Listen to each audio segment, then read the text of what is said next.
Hey, what's up everybody? My name is Zelkenon, and this is a Smite advanced tips and tricks, I have to say. In this video I'm going to go over some stuff to help you get better as far as more advanced. So this is more for anybody that wants to watch it, more for the little bit newer people, but this kind of helps you bring in some more competitive and professional and just overall getting a lot better in Smite. This is not just covering Alquang or whatever, or Arena, this is overall.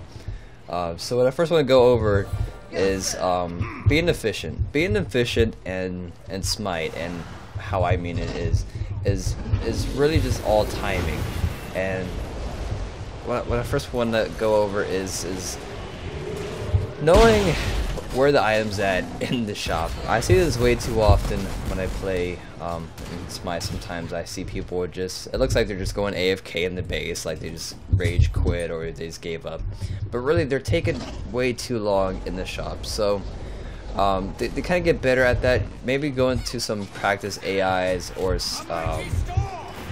just into the Smite character builder, the built-in character builder in Smite. It kind of autoed me. Just kind of get familiar with the shop overall, like do a jungle practice mode or whatever, and get really familiar with the shop and where everything's going to be based out in. Because the faster you can buy your items, the faster you can get back into the field, and then the faster you can level up, get your XP built up and your gold, and be really a part of those team fights and getting those assists and those kills to help kind of boost yourself up. Like I said, with experience and gold. So before you jump into a match, let's say you really like a god or whatever, you can go into the Smite, like the home maybe lobby, I guess I'll call it. On the top right there'd be a little script looking icon, and if you highlight it says character builder. It's either character builder or god guides, whatever. And go into the character builder, and allows you to click on the picture. It'll have the picture of the newest god, which of this recording it is Nemesis, the newest god. Click on that picture, and allow you to select from a variety of gods. And once you go there, you can look at all the stats of the gods and how they scale, and you can see how the items affect your stats. That alone helps you know where the items are in the shop and whatever. But you can also save a preset loadout of items, which I have set for Quang. You see, it would be called favorite. So just click on that, and have all your items that you have there. So when I play a match, I don't have to go through the different categories, having to search for stuff like cooldown. Okay, I need cooldown boots or whatever. It's just all under my favorites tab right here, and I have it in the order in which I buy them in also. So that's a quick tip to having your preset items already ready. If you don't know how to do that, or rather if you don't want to do that or whatever, or it's for a god that you're new to or whatever, just kind of think of ahead of time. So your recommended is always going to have your boots. So your boots are going to be under the recommended tab for a new god. Just think, like, if you're a magical god, just go under power and just search power. You can also click these little buttons, I guess you can call them, or check marks, and that allows you to further filter your items. So filtering your items can help you quite a bit when you're trying to look for something. So if you want to look for something with power and lifesteal, you just check power and lifesteal. If you want just lifesteal, well, obviously it's just going to be there.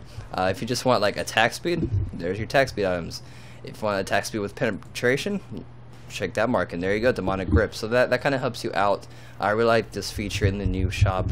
It's really nice for the new people to play that, so to play the game and get better at the builds and the shop, I should say. So yeah, next up is map awareness. Map awareness is very important, and it's changed quite a bit since they changed how the fog of war looks.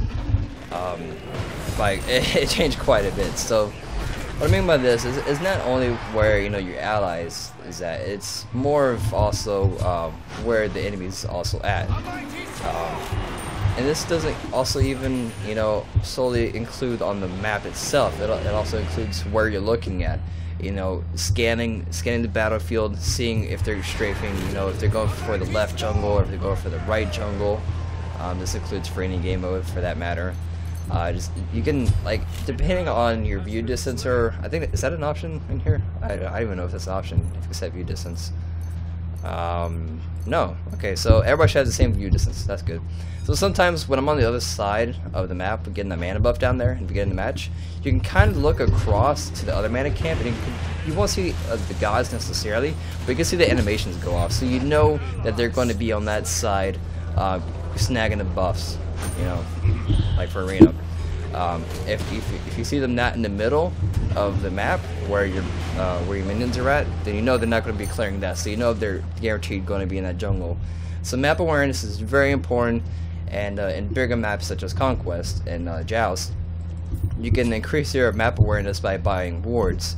Now there's two kind of things you can do with these wards. You can find them under the consumables, ward tier and signature ward, or you can go under the actives, which this is more for the guardian role in the dual lane, and Conquest is the Eye of Providence, or if you're being a support, whatever, a support mage. Eye of Providence, these allow you to place down wards without having to constantly buy wards. They just rely on a cooldown timer, and you're good to go on that. It's just a flat rate of 300, then you can keep placing more wards now. So that highly increases your map awareness. I also mentioned this in my Conquest videos. Depending on which lane you are in, it kind of depends on where you want to place his wards at. You may only place his wards at in the high traffic areas like intersections or the objectives such as Gold Fury and Fire Giant. So wards are very important in Conquest, just for anybody. If you're in mid lane and you're getting ganked quite a bit, play some wards down. Don't be afraid to play some wards. Really, map awareness is more knowledge for the team. You know where the enemy team's at, you know where they're going to gank at, you know where you can gank at due to them not being there. It just allows just the map awareness is so important in this game, just period. Okay, so I think that's pretty much all. So map awareness, we have that one down. Also bringing it into the more ally situation is, not all the time somebody's going to call, you know, be right back in the VGS system, or they're not going to be, you know, saying retreat, or I'm going back, or I'm out of man, or stuff like that. So this also kind of goes along with map awareness. Is on the top left, it shows you your allies when their ulti's up. This is AI, so it's not going to have the blue crystals light up, but you see those grayed out crystals on the top left there? That pretty much means when their ulti is up or down. It'll be blue when their ulti is up, so you don't have to keep constantly asking, hey, is their ulti up or whatever, or just guessing by random if their ulti's up. Okay, there we go. As you see, Poseidon, yeah, he's dead, but he has a blue crystal light up. That means his ultimate is ready. So if you're Odin or Ares and your ulti's up, now you know when the time to go, and you know who has your back. And speaking that, you have to literally know who's behind your back, and who's going to go in with you. So let your team know that, hey, I want to go in an ulti, by learning the VGS commands. So you hit V, you hit V again, and you hit R. Or sorry, 3 V's and an R. That lets you know your ultimate's ready. So I mean, if they don't see that, then you can tell them that, you know, hey, VVVR, ultimate's ready, or VVB, BR back. So that's another thing. Communication is really key also in Smite. Learning the VGS commands may take a little bit, but how I learned it, I didn't like pull up a book and study it or the guide or whatever. I learned the VGS commands just by kind of exploring in AI matches, you know, just reading, okay, I hit V once, what's next, wards, hit ward here, you know. I mainly learned my VGS commands from other people, so just kind of watch in the chat. As you can see like VQQ and then ward here, those little brackets that kind of tells you like what they press to get that VGS command. So learning that helps you out quite a bit, because you can get, you know, you can talk to them without actually having to stop and chat and type it out. I see too many people die from typing out things. There's one incident, I was in assault, and I got hit pretty hard just from typing out something in a whisper chat, but I had no real, you know, say in that, but just typing, it can be the death of you, quite literally. So VGS commands very important. I highly recommend it for more you know, professional playing. But if you like bring it to professional, you're most likely gonna have a event or a TeamSpeak channel or whatever. That's what I use with my clanmates. Is I have a TeamSpeak channel, and we all talk and coordinate what we're gonna do. So that's very important. Is probably try to get into a clan or a group of friends, or try to get a TeamSpeak channel set up and invite your friends, and just it allows for better. Like I said, communication is also very important in Smite, and it's gonna allow you for higher win-loss ratios overall. In that, can you leave me alone? Leave me alone. There we go. Okay. So this is gonna be a little bit weird, but what also helps out being more advanced and more skilled is having actives. Having no actives and Smite can really backfire on you. And what's also like a really safe active to have is just go ahead and bind purification beads, because a majority of the gods, they have either stuns or silences or knockbacks or whatever. And having purification beads allows you to be more slippery and be able to deny the enemy team completely of killing you. So under actives, purification beads, as you see, it's already under my favorites. So it's a really great item if you don't have an escape already. So actives are very important, and that brings me into items in general. Like so, items in general. Pay very close attention to who you're fighting, and wow, and quite quickly, who you're fighting. And by this I mean it's more for tanks in general.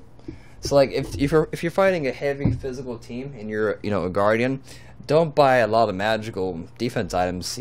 Focus more in the physical side, physical and HP. If they have like 1 or 2 mages, get maybe 1 or 2 magical defense items, or items that have both physical and magical defense in that sense. If you're fighting a heavy mage power team and you're a mage yourself, get Focus Voidstone.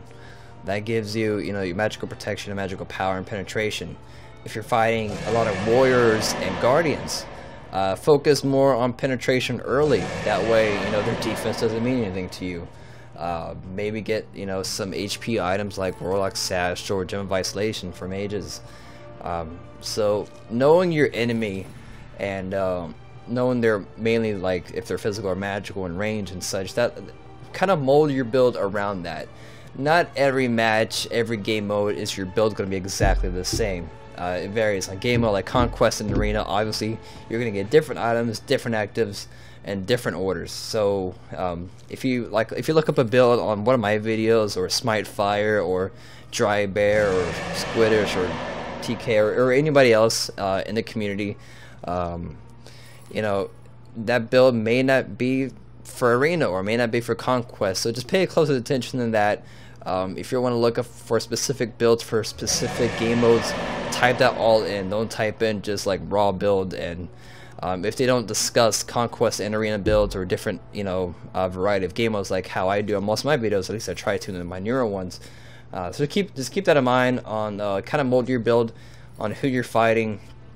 If you have some like Famana or whoever else that has very high HP 5 like Hercules, get like Divine Ruin as a mage that allows you to lower their HP regen by 25%, stacking twice.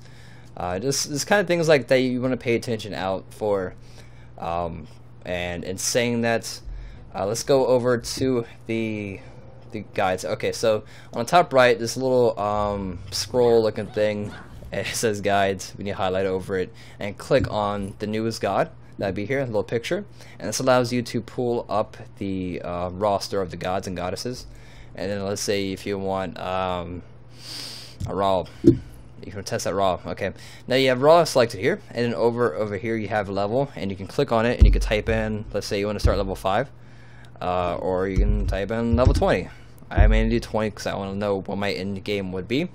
And as you can see, it scales up and down based on the level. And you go over here and you click on these little pictures, and this allows you to customize your build on what you want. And then after you customize all that, you can hit save profile on the bottom right here. It'll be glowed if it's, you know, different. Like, let's say just take that and you can hit save profile and then boom, it saves it. And then when you go to match, you hit I, it's going to be under the favorites column, and then it'll have these in vertical order, or if you have it set to horizontal, it'll be in horizontal order. And there you go. Now you don't have to, you know, scramble through all the different categories just to find your build that you know you like and love. So this I highly recommend. It allows you for, you know, faster in and out of the base and such. You can do the same thing with the abilities. Hit the abilities tab, and then here you go. Now you can set on auto level. It just, as you level up, it will automatically put points into that specific skill. I don't mess with this already. I kind of do it on my own. I don't know. I personally don't do that. So that's another thing. Community websites. I don't know if this is actually work. It just launches to a browser. Okay, so here's Smite Fire, Smite Nations. I like how they have this. You know, they have community, some wikis, and some build websites here, so you can find that out there. I think I was going to mention something else, but I kind of forgot. Builds, buffs. Buffs are fairly important overall. You kind of want to, if you don't want to get it for yourself, if you already have a buff on, definitely deny it for the enemy team. Like in arena or so, it's kind of easier to get the buffs there. I believe that is pretty much it for more advanced tactics and tips. If I do remember anything else, I will go ahead and make a second part to this video. But for now, this will be it. This is probably a very long video, so I'm sorry for that, but I kind of want to get a lot of things out of the way. And yeah, if you have any further questions, let me know in the comments below. And I thank you all for watching so much, and thanks for the subscribers for supporting me. And I'll see you guys later.